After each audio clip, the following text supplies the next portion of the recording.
Hi, I'm Marc Steinberg, founder of Creative Consciousness International and creator of Consciousness Coaching and the Academy. Today, I want to share with you why I love coaching so much. The reason is because it's the number one effective method when it comes to empowering another human being. So I'm looking at therapy, I'm looking at mentoring, I'm looking at consulting, and I'm looking at coaching. And I want to compare the four so that you get an idea what coaching is and especially what it isn't. So when we take a look at any empowerment, then consulting seems to be for the mind the most effective choice. I have a problem or I have a challenge, and I'm gonna share that with my friend or with a professional, and they give me their take, their opinion, their perspective, and that might be very powerful and very valuable, especially in technological fields. But when it comes to empowering a human being, then I found that consulting is not very lasting. Why? Because the information, no matter how good it is, that you get from the expert, you take in as second-hand knowledge.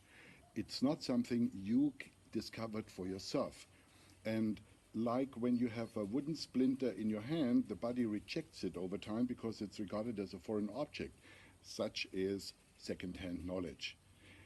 The ego is not regarding it as its own discovery. Therefore, sooner or later, it goes into resistance to it and rejects it. Do you know what I'm talking about? I think you do. And therefore, consulting is not my first choice when it comes to sustainable empowerment. So how about mentoring?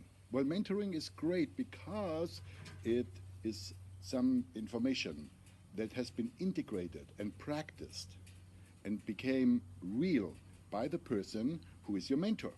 But it's again it's their journey, it's their knowledge. Yes, you can learn from it. Yes, you can get warnings not to do particular things in order to make unnecessary losses, etc. The whole system of modeling from Anthony Robbins, it has value, absolutely. And again, it doesn't mean that you have discovered something for yourself and therefore it becomes an integrated part of yourself. You always need to model it, and sooner or later your ego goes into resistance whether you like it or not. So therapy is the third option in the common methodologies to empower human being. Therapy also has a good value. It goes into the past, it heals there what has been a wound, what has been a trauma and is incomplete. And in that past, there's a lot what can be healed, and therefore you are empowered because you're more whole. Absolutely agreed.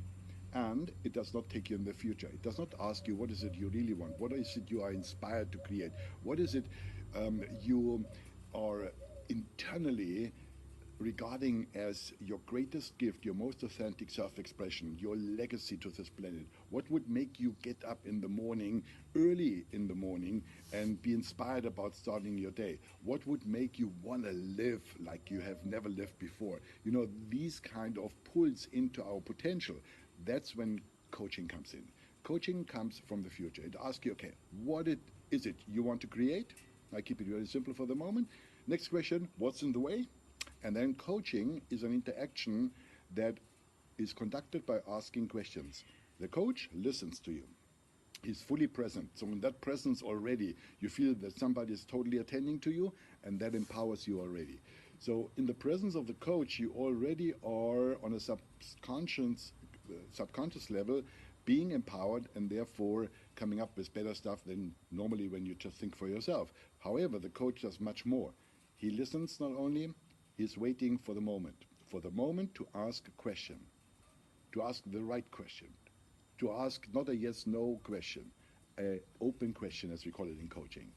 And this question suddenly opens a window in your consciousness, a window in your mind, and you see a whole new world of possibilities.